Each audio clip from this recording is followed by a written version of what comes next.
బంగ్లాదేశ్ మాజీ ప్రధాని హసీనాకు యూకే ప్రభుత్వం గట్టి షాక్ ఇచ్చింది. బంగ్లాదేశ్ నుంచి ఇండియా చేరుకున్న ఆమె యూకే వెళ్లేందుకు ప్రయత్నం చేస్తున్న సమయంలో ఆమెకు వీసా ఇచ్చేందుకు యూకే ప్రభుత్వం వెనకడుగు వేస్తుంది.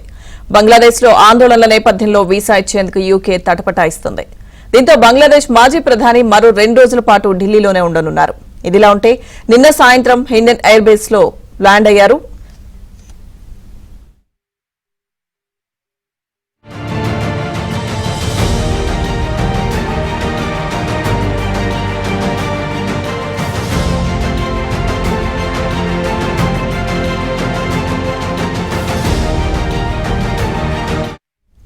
బంగ్లాదేశ్ లో తిరుగుబాటు జరుగుతున్న సమయంలో ఆ దేశ అధ్యక్షుడు మహ్మద్ షహాబుద్దీన్ కీలక నిర్ణయం తీసుకున్నారు.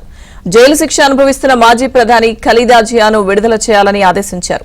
Bangladesh nationalist party chairperson Begum Khaleda Zia విడుదలైన నేపథ్యంలో ఆమె దేశ తదుపరి ప్రధానమంత్రి అవుతారనే ఊహాగానాలు వస్తున్నాయి. 1991లో బంగ్లాదేశ్ కు తొలి మహిళా ప్రధానిగా ఖలీదా జియా బాధ్యతలు స్వీకరించారు. అప్పుడు దేశంలో తీవ్ర అస్థిర పరిస్థితులు నెలకొనడంతో మిత్రపక్షాల మద్దతు తీసుకున్నారు.